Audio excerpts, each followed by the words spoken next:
नमस्कार दोस्तों, स्वागत है आप सभी का स्पेशल गुरुजी यूट्यूब चैनल पर। दोस्तों, जामिया मिलिया इस्लामिया में बीएड डिस्टेंस मोड जनवरी 2024 बैच के लिए एंट्रेंस एग्जाम हुआ था। इसका रिजल्ट यहां पर आ चुका है। सभी सिलेक्टेड कैंडिडेट की लिस्ट आ चुकी है। आज की इस वीडियो में बात करने वाले हैं सिलेक्शन के बाद आपको एडमिशन किस तरीके से कराना है, काउंसलिंग का प्रोसेस क्या क्या रहेगा और क्या क्या डॉक्यूमेंट आपको एडमिशन टाइम पर काउंसलिंग में लेकर जाने हैं।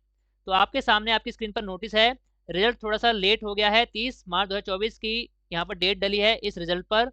यहाँ पर आप सभी को काउंसलिंग के लिए Jamia Millia Islamia centre for distance and online education gate number 20 में जाना होगा, जो कि यहाँ पर डिस्टेंस मोड के प्रोग्राम का ऑफिस है। यहाँ पर आपकी डेट अलग अलग हैं। जिस भी व्यक्ति को जो भी स्टडी सेंटर अलॉट हुआ है उसको उसी डेट पर यहाँ पर काउंसलिंग के लिए जाना पड़ेगा। जैसे अगर बात करें फैकल्टी ऑफ एजुकेशन जामिया जिसको मिला है उसको 1 अप्रैल को ही काउंसलिंग के लिए जाना पड़ेगा। उसकी टाइमिंग 10 बजे से 1 बजे के बीच रहेगी। इसके बाद CDOE ये दूसरा सेंटर है, जामिया का ही है, जामिया के कैंपस में ही है। इसकी भी काउंसलिंग 1 अप्रैल को होगी 1 बजे से 3 बजे तक। इसके बाद तीसरा जो सेंटर जिसको मिला होगा Delhi institute of rural development DIRD जिसको मिला है, उसकी काउंसलिंग 2 तारीख को होगी 10 से 1 बजे के बीच। लेकिन सभी को काउंसलिंग के लिए जामिया ही जाना पड़ेगा।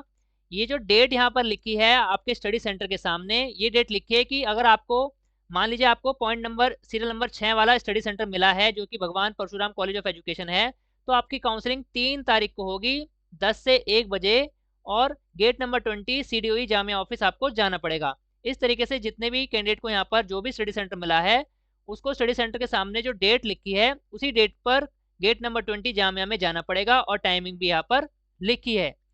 अब बात करते हैं जो सबसे पहले जो सेंटर है जामिया के अपने सेंटर, इन्होंने टाइम बिल्कुल नहीं दिया लोगों को कागज़ पूरे करने के लिए, क्योंकि 1 तारीख यहाँ पर कल ही है और कल ही आपको काउंसलिंग के लिए बुला लिया गया है। जामिया के अपने 2 स्टडी सेंटर है जिसमें 50-50 कैंडिडेट का यहाँ पर फैसिलिटी रहती है। 50-50 कैंडिडेट, एक सेंटर पर 50 कैंडिडेट को यहाँ पर एडमिशन मिलता है। इसके बाद दोस्तों वेटिंग लिस्ट भी आती है, तो जिनका सिलेक्शन इस लिस्ट में नहीं होगा उनको वेटिंग लिस्ट का इंतजार करना पड़ेगा। अब बात कर लेते हैं आपको डॉक्यूमेंट क्या क्या लेकर जाने पड़ेंगे, किस तरीके से आपको एडमिशन फॉर्मेलिटीज को पूरा करना पड़ेगा। The candidate have to bring the following document and photocopies duly signed by the applicant. तो फोटोकॉपीज और ओरिजिनल डॉक्यूमेंट आपको लेकर जाने हैं काउंसलिंग के लिए, और जितने भी फोटोकॉपीज आप लेकर जाएंगे उन सभी पर आपके अच्छी तरीके से सिग्नेचर होने चाहिए। Bring all the original document for verification. तो जो भी फोटोकॉपी आप लेकर जाएंगे उसके साथ उसका ओरिजिनल भी लेकर जाना है ताकि वेरिफिकेशन अच्छे से हो सके। If any document is missing you have to provide an undertaking. अगर आपका कोई भी डॉक्यूमेंट यहाँ पर उस समय उपलब्ध नहीं रहता तो आपसे अंडरटेकिंग ली जाएगी कि आप कुछ दिनों के अंदर वो डॉक्यूमेंट जो मिसिंग है या किसी डॉक्यूमेंट की कमी है आप जमा करा देंगे और बाकी फॉर्मेलिटीज़ को पूरा कर लिया जाएगा। तो घबराने की बात नहीं है। अगर आपका कोई भी डॉक्यूमेंट यहाँ पर अभी नहीं बन पाया है किसी भी कारण से, तो इसका मतलब ये नहीं कि आपका एडमिशन कैंसिल हो जाएगा, लेकिन आपको अंडरटेकिंग देनी पड़ेगी कि इतने दिनों में मैं ये सर्टिफिकेट या ये कागज़ उपलब्ध करा दूंगा और एडमिशन फॉर्मेलिटीज़ को पूरा कर लिया जाएगा। तो क्या क्या डॉक्यूमेंट लेकर जाना है, सबसे पहले 10th की marksheet certificate original photocopy, 12th की marksheet certificate original photocopy, graduation की मार्कशीट सर्टिफिकेट ओरिजिनल और फोटोकॉपी। अगर आपकी ग्रेजुएशन की 3 मार्कशीट हैं तो तीनों लेकर जानी है और डिग्री भी लेकर जानी है। डिग्री नहीं मिली तो प्रोविजनल डिग्री लेकर जानी है। अगर आपकी ग्रेजुएशन की 3 साल की एक ही मार्कशीट है तो वो लेकर जानी है और साथ में डिग्री या फिर प्रोविजनल डिग्री लेकर जानी है। इसके अलावा जिन्होंने मास्टर के बेस पर एडमिशन लिया है, जिनकी पोस्ट ग्रेजुएशन हो चुकी है, तो उनको उसकी मार्कशीट और सर्टिफिकेट लेकर जाना है। इफ़ एप्लीकेबल लिखा है, इसका मतलब ये है कि कंपलसरी नहीं है। अगर आपने मास्टर के बेस पे बीएड में फॉर्म भरा था तो ये लेकर जाना है। अगर ग्रेजुएशन के बेस पे भरा था तो मास्टर दिखाने की ज़रूरत नहीं है, लेकिन अगर आपको दिखाना है तो आप दिखा सकते हैं। इसके बाद जैसे कि आप सभी को पता है कि डिप्लोमा यहाँ पर मांगा जाता है, BLED, DLED, JBT, BTC etcetera. जो भी आपने एजुकेशन में डिप्लोमा कर रखा है, चाहे वो स्पेशल एजुकेशन है चाहे वो NCT से रिकॉग्नाइज है, उसका डिप्लोमा और उसकी मार्कशीट ओरिजिनल और फोटोकॉपी आपको लेकर जानी है। इसके बाद छठा नंबर है आधार कार्ड। आधार कार्ड ओरिजिनल और फोटोकॉपी कंपलसरी बोला गया है दोस्तों, इसलिए ध्यान रखना पड़ेगा आपको। आधार कार्ड कंपलसरी है, लेकर जाना है ओरिजिनल और फोटोकॉपी। इसके बाद 7वां पॉइंट इंपॉर्टेंट है जो कि आप सभी को समझना पड़ेगा, क्योंकि आप सभी जितने भी कैंडिडेट यहाँ पर एडमिशन लेने वाले हैं उन सभी को इन सर्विस होना जरूरी है। तो यहाँ पर 7वां पॉइंट कह रहा है character certificate from the school where you are currently employed. तो सभी को ये बात ध्यान होगी दोस्तों कि डिस्टेंस मोड से बीएड करने के लिए आपको किसी भी प्राइवेट या फिर सरकारी स्कूल में जो कि रिकॉग्नाइज है, चाहे वो प्राइवेट है चाहे वो सरकारी है, रिकॉग्नाइज स्कूल होना चाहिए, उसमें वर्किंग एज अ टीचर होना पड़ेगा, तभी आपको यहाँ पर एडमिशन मिलेगा।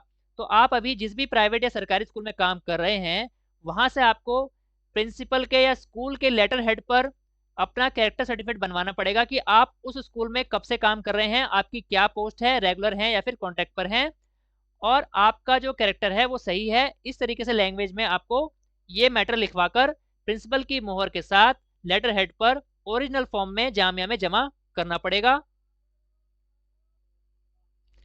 आप अपनी स्क्रीन पर देख पा रहे हैं, ये जनरल एक कैरेक्टर सर्टिफिकेट है। ये केवल सैंपल है दोस्तों, ऐसा सर्टिफिकेट आपको नहीं बनवाना क्योंकि इसकी लैंग्वेज अलग है, लेकिन आपको अपने लेटर हेड पर अपने सर्टिफिकेट में लैंग्वेज अलग लिखवानी है।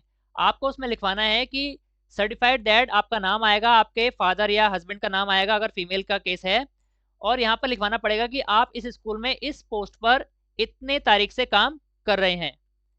और पोस्ट के साथ साथ आपको ये भी बताना पड़ेगा ब्रैकेट में कि आप कॉन्ट्रैक्ट पर हैं या फिर परमानेंट टीचर हैं वहाँ पर। और उसके बाद यहाँ पर जो लिखा है, to the best of my knowledge believe she bears a good moral character and has nothing which debars his her suitability for. तो यहाँ पर जो लिखा है फॉर गवर्नमेंट जॉब, ये सब चीज़ें आपको नहीं लिखनी, आपको केवल कैरेक्टर के बारे में लिखना है कि इनका कैरेक्टर अच्छा है और बिल्कुल ठीक है।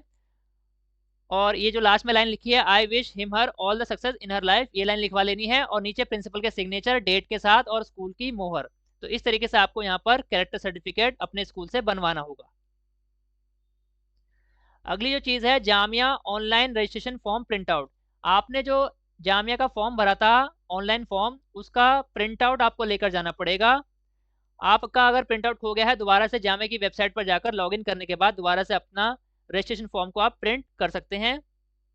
अगला जो 9th नंबर पे जो डॉक्यूमेंट मांगा गया है, माइग्रेशन सर्टिफिकेट मांगा गया है। तो जो भी इंस्टीट्यूट आपने लास्ट अटेंड किया है, चाहे आपने ग्रेजुएशन करी थी किसी यूनिवर्सिटी से, तो उस यूनिवर्सिटी का ओरिजिनल माइग्रेशन सर्टिफिकेट यहाँ पर देना पड़ेगा। अगर आपने मास्टर कर ली है, तो जहाँ से भी मास्टर्स करी है वहाँ से, उस कॉलेज से, यूनिवर्सिटी से अपना माइग्रेशन सर्टिफिकेट निकलवाना पड़ेगा और ओरिजिनल जामिया में जमा करना पड़ेगा। बहुत सारे कैंडिडेट का माइग्रेशन सर्टिफिकेट ही अवेलेबल नहीं रहता एडमिशन के टाइम पर, तो उनको टाइम दे दिया जाता है कि 10-15 दिन का, इतने दिनों में आप अपना माइग्रेशन सर्टिफिकेट उस कॉलेज या यूनिवर्सिटी से निकलवा कर जामिया में जमा कर सकते हैं। तो ये आपको डॉक्यूमेंट जमा करने पड़ेंगे। इसके बाद 10वां पॉइंट है, 2 recent passport size photograph, colour photograph आपको लेकर जानी है। इसके बाद 11वां पॉइंट है यूजीसी एबीसी आईडी, और इसका भी प्रिंट आउट चाहिए इनको। तो बहुत सारे कैंडिडेट ऐसे होंगे जिनको नहीं पता है कि यूजीसी एबीसी आईडी क्या होती है। तो दोस्तों बहुत ही सिंपल सी एक आईडी होती है, जिस प्रकार का आपका आधार कार्ड रहता है, आधार कार्ड में आपके 12 अंकों की आपकी जो यूनिक नंबर होता है, उसी तरीके से यूजीसी एबीसी आईडी भी आधार कार्ड की तरह कुछ नंबरों का एक कॉम्बिनेशन रहता है। इसको बनाने के लिए आप सभी ने अपने डिजी लॉकर में अपनी आईडी बना रखी होगी। आपको अपना डिजी लॉकर लॉगिन करना पड़ेगा, डिजी लॉकर ऐप पर या फिर डिजी लॉकर वेबसाइट पर। ये इसका यूज़र मैनुअल है दोस्तों। ये मैनुअल की पीडीएफ आपको हमारी इसी वीडियो के डिस्क्रिप्शन में मिल जाएगी। वहाँ से पीडीएफ रीड करके आप आसानी से समझ सकते हैं कि यूजीसी एबीसी आईडी क्या होती है और किस तरीके से आपको बनानी है। तो सिंपल आपको अपने डिजी लॉकर में लॉगिन करना पड़ेगा, जिस तरीके से आप अपने बाकी डॉक्यूमेंट के लिए लॉगिन करते हैं। लॉगिन करने के बाद वहाँ पर यूजीसी एबीसी आईडी आप सर्च करेंगे, तो वहाँ पर वो पेज खुल जाएगा। उसमें कुछ डिटेल, आपकी बेसिक डिटेल मांगी जाएगी। वो डिटेल भरने के बाद ही आपका यूजीसी एबीसी आईडी क्रिएट हो जाएगी। जैसे यहाँ पर ये जो नंबर लिखे गए हैं, इस तरीके की एक आईडी क्रिएट होगी, और उसका प्रिंट आपको जामिया में एडमिशन टाइम पर लेकर जाना पड़ेगा। अगर यूजीसी एबीसी आईडी के बारे में कोई भी दिक्कत आपको आ रही है, तो आप कमेंट बॉक्स में कमेंट डाल देना। मैं आपके जो भी समस्या होगी उसका समाधान करने की पूरी कोशिश करूंगा। अगला जो डॉक्यूमेंट है दोस्तों, most important document, point number 12, इन सर्विस सर्टिफिकेट। तो दोस्तों जैसे कि मैंने आप सभी को बताया है कि जामिया से या फिर भारत की किसी भी यूनिवर्सिटी से अगर आप डिस्टेंस मोड से बीएड करना चाहते हैं, जनरल बीएड, तो आपको एनसीटी के नियमानुसार किसी भी प्राइवेट या सरकारी स्कूल में, रिकॉग्नाइज स्कूल में इन सर्विस होना ज़रूरी है। तो यहाँ पर इन सर्विस सर्टिफिकेट भी आपको अपने स्कूल से प्रिंसिपल के लेटर हेड पर बनवा कर लेकर जाना पड़ेगा कि आप इस स्कूल में इस टाइम से, यानी इतनी तारीख से काम कर रहे हैं और आपकी पोस्ट क्या है।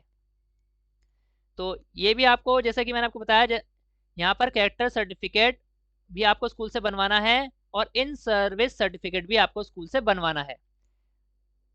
यहाँ लिखा है in service certificate from the school where you are currently employed original, तो ये भी आपको ओरिजिनल जमा करना पड़ेगा, कैरेक्टर सर्टिफिकेट भी ओरिजिनल जमा करना पड़ेगा और माइग्रेशन सर्टिफिकेट भी आपको ओरिजिनल जमा करना पड़ेगा।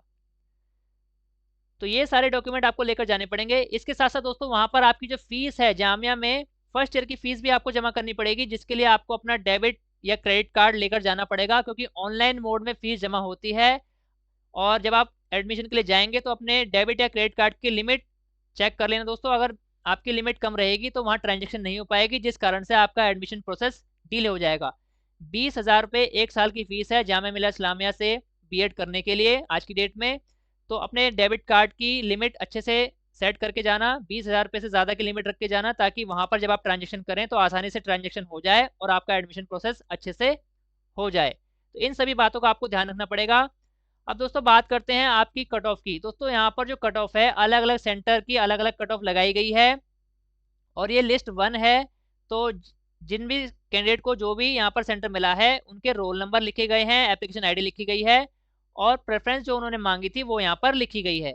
यहाँ पर आपके मार्क्स, एंट्रेंस एग्जाम में कितने नंबर आपके आए हैं वो डिस्क्लोज नहीं किया जाता, केवल मेरिट डिस्क्लोज की जाती है और आपका सिलेक्शन हुआ है या नहीं ये चीज़ें यहाँ पर आपके रोल नंबर के माध्यम से डिस्क्लोज की जाती हैं। ये जो पीडीएफ है इसको डाउनलोड करने का लिंक आपको इसी वीडियो के डिस्क्रिप्शन में मिल जाएगा, वहां से आप ये पीडीएफ डाउनलोड कर सकते हैं और अपना रोल नंबर यहाँ पर आपको सर्च करना पड़ेगा कि आपका सिलेक्शन यहाँ पर हुआ है या फिर नहीं हुआ है। यहाँ पर सेंटर वाइज लिस्ट है, जैसे कि अगला जो सेंटर है यहाँ पर अल हिदाया कॉलेज, यहाँ पर आप देख सकते हैं कि मेरिट किस प्रकार लगी है। जनरल की 63 लगी है, मुस्लिम की 42, मुस्लिम ओबीसी, मुस्लिम women, PWD disability, PWD hearing 41, इस तरीके से मेरिट यहाँ पर लगाई गई है और सिलेक्टेड कैंडिडेट का रोल नंबर यहाँ पर लिखा है कि कौन से सेंटर पर कौन से कैंडिडेट का यहाँ पर सिलेक्शन हुआ है। तो दोस्तों ये पीडीएफ आप डाउनलोड कर सकते हैं, नीचे लिंक मिल जाएगा डिस्क्रिप्शन में, वहां से पीडीएफ डाउनलोड कर सकते हैं। और जो भी डॉक्यूमेंट मैंने आपको बताए हैं वो आप फटाफट रेडी करने शुरू कर दीजिए। जिनकी काउंसलिंग 1 अप्रैल को है, यानी कल ही 1 अप्रैल है, तो फटाफट से स्कूल पहुंच करके आपको डॉक्यूमेंट बनवाने पड़ेंगे। और 2 ही डॉक्यूमेंट आपको मेन स्कूल से बनवाने हैं, एक तो कैरेक्टर सर्टिफिकेट और एक आपका इन सर्विस सर्टिफिकेट। बाकी सारे डॉक्यूमेंट आपके पास अपने आप अरेंज कर सकते हैं, आज का आपके पास समय है, तो बाकी सारे डॉक्यूमेंट आप अरेंज कर लीजिए और कल स्कूल जा करके अपने कैरेक्टर सर्टिफिकेट और इन सर्विस सर्टिफिकेट बनवाकर काउंसलिंग के लिए दिए गए समय पर पहुंच जाइए। दोस्तों एक बार फिर आपको बताना चाहूँगा, यहाँ पर ये जो डेट दी गई है इस डेट से आपको कंफ्यूज नहीं होना है। सभी को यहाँ पर जो आपका काउंसलिंग का वेन्यू है वो सभी के लिए gate number 20 Jamia centre for distance and online education ही रहेगा। लेकिन जो आपको स्टडी सेंटर मिला है, अलग अलग स्टडी सेंटर के लिए डेट अलग अलग रखी गई है, तो सभी को अपनी अपनी डेट पर ही गेट नंबर 20 जामिया जाना पड़ेगा। तो उम्मीद है आपको सारी जानकारी जो मैंने यहाँ पर दी है अच्छे से समझ आ गई होगी। फिर भी आपके कोई डाउट्स रह जाते हैं या कोई परेशानी आती है एडमिशन के लिए तो आप कमेंट बॉक्स में पूछ सकते हैं, पूरी कोशिश करेंगे कि आपके सभी कमेंट का सही से आंसर दे पाएँ। दोस्तों अगर आपको वीडियो अच्छी लगी है इस वीडियो को ज़्यादा लाइक कर दीजिए, ताकि सभी कैंडिडेट जिनका सिलेक्शन हुआ है, काउंसलिंग किस तरीके से होगी उसका पूरा प्रोसेस वो अच्छे से समझ सकें। ऑल इंडिया में स्पेशल एजुकेशन और सभी प्रकार की टीचिंग वैकेंसी जुड़ी ऑथेंटिक जानकारी पाने के लिए हमारे चैनल को सब्सक्राइब कीजिए। इसके साथ साथ हमारे चैनल की सभी वीडियो का नोटिफिकेशन सबसे पहले पाने के लिए बेल आइकन को भी प्रेस कीजिए। धन्यवाद दोस्तों, मिलते हैं आपसे अगली वीडियो में।